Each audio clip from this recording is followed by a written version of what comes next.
Hello, and thank you for tuning in to Adventures of D-Webb Enterprises LLC. Today's video, we're just going to I want to explain what a PSL is and why I think it can be a good investment. I just want to make it one thing clear is, I'm sorry, I'm filming outside right now. I'm filming on a cell phone. I'm not that good at editing, so basically I'm doing it the whole way through. So if I stutter, I'm going to try to fix it real quick, and or if I get off track, I will try to get back on track real quick. If I pause at all, it's usually just because the noise in the background, I don't want it to be too loud and me screaming. I'm going to try and talk pretty loud. But basically, so yes, I want to explain what a PSL is. It stands for Personal Seat License. So the main reason I stick with the term Personal Seat License is because I own them in the Pittsburgh Steelers Stadium in Heinz Field in Pittsburgh, Pennsylvania, and then also in the Legion Stadium in Las Vegas, Nevada. Both stadiums call it PSL Source. Now, as far as I know, PSLs and or a few other terms for personal seat license is strictly an NFL thing.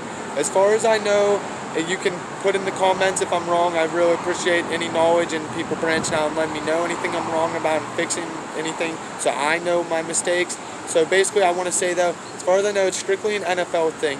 And it's basically when a team's building a new stadium, because compared to any other sport, if you do your research, NFL stadiums are the most expensive. And basically, they cost, some of the new ones have been in the $1 billion range, and they are so expensive that the owners of the teams in the cities don't want to just fork up all that money to build them. So what they'll do is they'll sell the personal seat license, and again, with other teams that have done it have had a couple different terms for it. But what they're doing is every seat in the stadium, they're selling for X amount of dollars, and whoever buys it at X amount of dollars gets their name not on the seat literally, but their name is on the season ticket pass, and they have the rights for, I want to say it's 30 years usually. As soon as it starts up, 30 years they get the rights to buy the tickets at sticker price. Now, what it is the price of why I said X amount of dollars for the PSL is it's all based on where your location is, on what the stadium and the tickets are going to charge you from the team. So also, one other thing I want to mention is, as I already stated, they only sell the PSLs when a team is building a stadium. So as you can know, they don't build stadiums every single year. There's not always PSLs on sale. So you have to get lucky whenever a team is selling them. And or a little shout out to PSL Source, because it's just an alternative website where you can go on, and what they do is they have other people who are basically PSL holders that want to sell them. They put them on for whatever X amount of dollars they want to sell them for, and you can negotiate and put a bid in and decide with them, and it goes back and forth. And that way, don't get me wrong, some of the prices are kind of jacked up, so I don't always suggest PSL Source is the best outlet, but I like that you can negotiate, because that way it gives you the opportunity to tell somebody no, I'll pay this amount, and if they say no, I'm not really negotiating, you can just walk away and say, okay, well, I'll find somebody else. And one other way to get PSLs is if you have a family member or a friend or a friend's family member that's trying to sell them, you can get in contact with the team and find out what time of year you guys are allowed to change and transfer the ticket name, and you guys can sell it for whatever amount you guys decide and however it works. I'm sure the team wants some information, but for the purposes, I suggest telling the team the right amount that you sell them for, but I'm sure you can make more money back if you just wait and basically just say you sold them for less. But that's on your own personal opinion.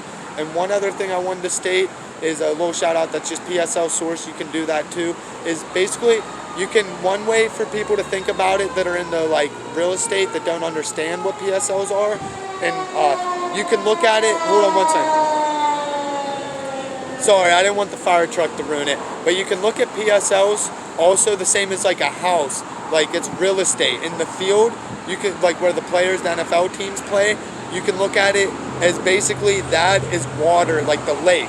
And everyone wants to be waterfront, of course. So the seats around the waterfront or the field is going to be the most expensive PSLs, and or resell individual ticket sales is going to be the most profit you can get out of them, is from being as close to the water/field as possible.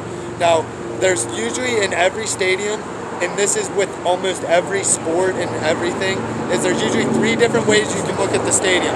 There's the lower level, which is the closest to the field, and then there's Hold on, I apologize. There's a helicopter coming in. You might even see it in the background. So you can look at it as every stadium has 3 different levels. There's the lower level that's closer to the field. There's the middle level that's usually almost always suites and or club seating, which is just nicer seats and everything. And they usually have better amenities. And then there's the upper level. So basically the upper level is the furthest away from the stadium, or the furthest away from the field and where the players are, but that doesn't make it always the worst seating, because if you're central level of the upper level, that can sometimes be better than being far on behind the end zone in the touchdown section, and or if you want to look at it as a basketball section, way behind the net, where the net is. Sometimes the middle of the field up higher can be better than over lower. So that's just my own personal opinion. It's always usually the lower level is going to sell for more than the upper levels, with the exception of the club seating, which if you want to look at it like property, these would be like the mansions. And that's why people will pay more for the middle seating compared to the lower and the upper sometimes, because the amenities are so much nicer and the seating's just better. It's like a luxury mansion, so to say. But one other thing I want to say is if you don't have the money to basically buy into it, and you can't get a PSL, or you just don't have the money to buy a whole, if you want to get on the season ticket wait list, because one other thing I forgot to say is the season ticket passes for almost any sport and any event, or any sport, any team, will be the same exact concept as PSLs. The only thing that's usually nicer is you didn't have to pay blah blah amount just to get your name on the right of the seats. So season tickets are the same exact thing. So you can do exactly what I'm trying to tell you guys with season tickets, and that's with any sporting event or any sporting team pretty much at this point. So one thing is why I'm saying what, basically at this point I've explained what the PSL is. So that's what a PSL is and what you can do with a PSL, and why I think it's a good investment. And that's why I was kind of comparing it to real estate, because you can compare your seat to like a house and where its location is to a lake. And what it is basically, once you have the PSL or you have the season ticket passes, your name is on the list and you have the rights to it every single season. You get every seat in that stadium to that home season to sticker value.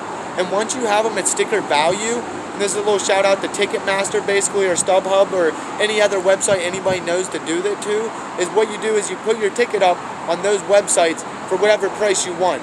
Now, how I'm going to do it this year, because this is my first year of being able to sell my tickets, and how I want to do it in the future, is I will basically wait till other people list theirs, and I'm going to basically try to just lowball them by a little bit, so I'm still making profits, but I'm one of the lowest tickets, so I will sell. Unless it's some sort of big event that I think is definitely going to sell in time at a bigger amount, then I will be stricter and list it at a higher price and wait for the cheaper tickets to sell. But I strongly think, especially as a beginner, while you're learning what you're doing and you're using Ticketmaster and StubHub and you don't know people to sell it to, it's a very, very good thing to just go a little lower than the market, because anybody who wants to go, even if your seats aren't in the best location, you are the cheapest, so they will probably buy yours if they don't want to pay top dollar and if they don't know all the different things about seatings. Because a lot of people who buy individual tickets, they don't know everything about the tickets, they don't know all the things about the stadium, and sometimes they will be willing to buy games that aren't as important. That's one other thing I want to say too, that I got a little sidetracked. Say you don't have the money to buy the PSL and you don't have the money to get season ticket on the wait list, because you don't have the money to buy the tickets all up front, because whether you have PSLs or season tickets, at the start of the season you have to buy every single ticket to that season. So say you don't have the money up front to do that, what you can do is when the season comes out, you can buy individual tickets. And when the season first comes out, all the people who get their season passes, not everybody's doing it to make profits. And one other side note I want to say, because the video is not about what an LLC is or making an LLC, but if you want to do it as a ticket scalper and actually make money and pay taxes on it, just get an LLC. It's the best way to go about it. You will be official, you will look legit, and when trying to sell tickets as an individual person, you will just look better. It'll be an easier thing. But basically, what I want to say is, now that you can do it with either season ticket passes with any sport, or you have PSLs and you have the resources, if you don't have them and you don't have the money to get into that, you just buy them and buy them at the cheapest amount possible and resell them. Because at the start of the seasons, when everybody gets their passes, some people don't want to make money off it. Like, they're just trying to go to some games, some of the important games they like, and sell the rest just for sticker value. They usually want to make a couple dollars, because who wouldn't? But they're not in it to make money. They're just selling it so they sell and they make their money back for whatever reason. Maybe they just need the cash. So a lot of times that's an easy way just to get started. And one thing I want to tell people, don't be shied away into buying tickets because you don't live in that city and you don't think you have friends that will buy it. Because that's the thing that Ticketmaster, and that's why I shout them out, the way that the world is developing. Like, I have tickets in Las Vegas. Now, I travel there sometimes, and trust me, I would rather meet people and be able to send it to them on their emails and, like, make the money without losing sale fees to Ticketmaster, and the buyer has to pay transfer ticket fees. So it's a lose-lose to use Ticketmaster, but that's the easiest way to meet people. Like, if you don't know people, you have to. And that's where I'm trying to say, don't be scared to buy tickets. Like, say you think that the Miami Heat is going to have a good season and you want to buy some tickets to important weekend games because you think they're going to upsell, but you're from Boston. So you're, like, scared to buy them because you're like, well, who am I going to sell them to? I don't know anybody. That's where Ticketmaster is a perfect outlet. There is ways to sell tickets. Like, I have them in Las Vegas because I think that's another thing I want to say, and that's why I use Miami Heat as an example, is because people who travel destinations are usually better sellers. Even if the team isn't that good, people are traveling there, and if their team's going there, especially if it's like a winter's event and people are living up north, they'll take the winter trip to go down south and get to see their team play and get to enjoy the nice weather. So it's not like you don't have to live there to invest into it. And I think it is a good investment because right now, again, it's April 22nd, 2021, a Thursday, and we're in the middle of this pandemic. So right now, we don't even know this year if we'll be able to sell our season ticket passes. It might be just like last year where people are going to have to sit on it again for another year, but it's still going to be a good investment because once we are able to go to games again, honestly, even a team that doesn't have the best following or isn't that great, in my own opinion, I could be wrong, but I think that there's going to be a big uproar for sport and ticket events, and I think that a lot of people are going to want to go to events. Like, and whether people are going to travel to go to events or people just want to go to their hometown game, people are going to be excited to go to games once it's back to full capacity and it'll be back to the livelihood that everyone remembers and enjoys, and everyone's going to want to cheer on their team and see them win. So I strongly think that right now, honestly, is a good time for a young, not even a young, but anybody who's an entrepreneur that just doesn't know exactly what they want to put their money into. Maybe look up PSL Source or get on a wait list for season tickets, even though that might take a couple years. I think that you will make money in the long run of owning PSLs or being on a season ticket holder list. Or not being on the list, but being a season ticket holder.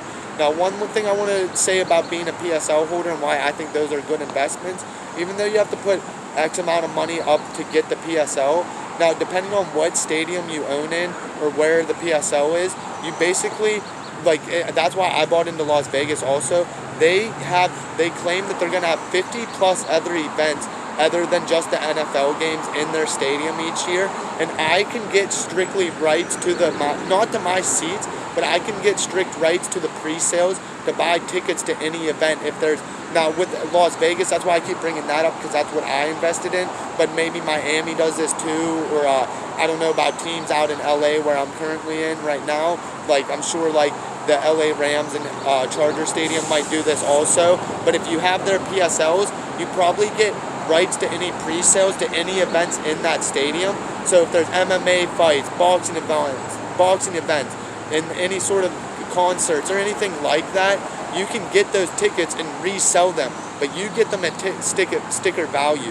And that's why I think it's such a good investment and where I think a lot of money can be made in it. But that's where I also recommend, I think travel destinations, if there is a good team in a travel destination, that is a good place to invest in, because there will always be people going there. Even if it's not currently for the team or if it's not locals buying it, somebody will probably travel and go there and want to watch a game. So, hey, I just wanted to say thank you again for watching this. This is Adventures of D-Webb Enterprises, LLC. I have a website. You can look me up, and my phone number's on there. You can branch out to me. If I ever see you in person, I will definitely give you a card. I'm happy to talk about any sort of business inquiries. I do more than just ticket sales, but that's what I wanted to base this video about. I appreciate anybody's time and anybody who stayed tuned and listened this long in. And hey, I hope maybe I could influence somebody to take a risk of doing something they wanted to do. This is only my second YouTube video. I'm filming on a cell phone. I don't know how to edit very good. So like, don't be afraid to start a new adventure. This is new to me. It's a way for me to get more people. That's what I'm trying to do. I want to socialize and network, because this whole world, especially if you're in sales or anything like that, is about networking. And you need to learn a source of way to meet people. So even with ticket sales, networking through Ticketmaster, it's a way to do it. But again, just branch out to me with any business inquiries. I have a website. You can get my information, email me, call me. Please branch out. I'm D-Webb, the owner of D-Webb Enterprises, LLC. Thank you, and I appreciate it. This was Adventures of D-Webb Enterprises, LLC.